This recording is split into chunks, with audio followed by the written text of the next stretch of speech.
We are not without hope. We are not powerless. Scripture tells us in the book of Exodus that Pharaoh made the immigrants who came seeking food into slaves. Pharaoh was building his empire to make his nation great again and needed cheap labor. Pharaoh needed people who didn't count. Pharaoh needed people who didn't matter. Pharaoh needed people who would remain silent. Pharaoh forced these immigrants into making bricks day in and day out. Nothing but work. They grew hungry. They grew tired, resentful. It got so bad that the Hebrew slaves groaned and cried out. That is why I am working with my church and with TMO to ensure that dreamers are here to stay and that there is a clear-cut path towards citizenship. They refused to remain silent. We have to ensure that the police change their culture and engage in real community policing. Scripture let us know that they cried out. Upon the pandemic, I was experiencing some financial difficulties. I had depleted all of my savings and did not have anything to fall back on besides my faith. They cried out, and God took notice. God heard their cry. God turned his ear toward them. And as long as they said nothing, nothing changed. Por eso ahora más que nunca necesitamos el apoyo de las autoridades encargadas de la educación de nuestros hijos. But when they allowed their pain to speak out, life changed. As they began to speak out, they could hear each other's stories. Thanks to TMO and Capital ID of Houston, I am no longer living in poverty and I am part of Americans' middle class. As they began to dream together they will imagine new possibilities. We need a state of Texas that is invested in our neighborhood so that our people have affordable and free access to support groups, medicine, and mental health interventions that will keep them well.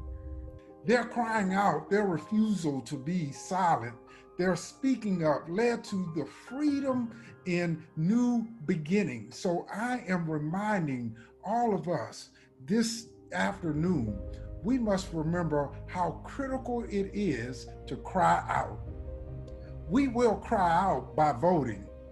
We will cry out by voting for people who represent all of us.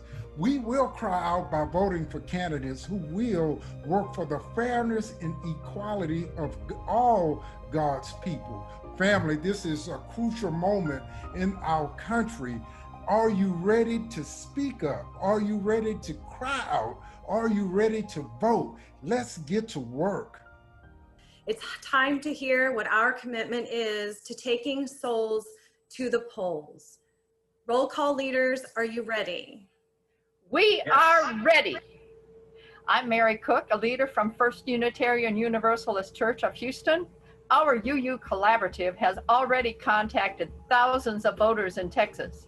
We have 70 leaders who are committed to bring 3,000 voters in just Harris County to the polls. And I'm a leader from St. James Episcopal Church in 3rd Ward.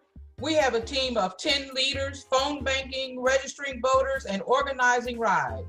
We are committed to bring 2,000 souls to the poll. And we are committed to bringing 3,000 voters to the polls. Más de 3,500 votantes a las urnas. Committed to getting 1,100 voters to the polls. 1,000 souls to the polls.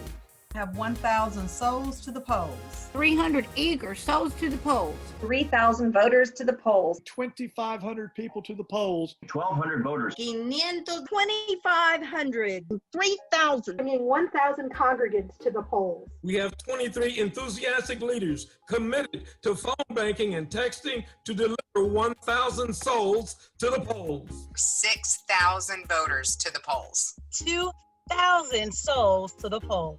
1,000 people to the polls. 750 strong. 300 voters. 500 voters to stroll to the polls. 1,000 voters to the polls. 400 Spring Branch voters to the polls. 2,500 votantes. ¡Adelante! ¡Vamos! ¡Sí se puede! Ahora es nuestra responsabilidad para comprometernos. Nos comprometemos a llevar Souls to the Polls, 53,850 almas a las urnas de votación. In the words of the late Honorable Congressman John Lewis, mobilizing people to vote is good. Good trouble, necessary trouble. So don't get weary now. It's time to go to the polls and vote, TMO.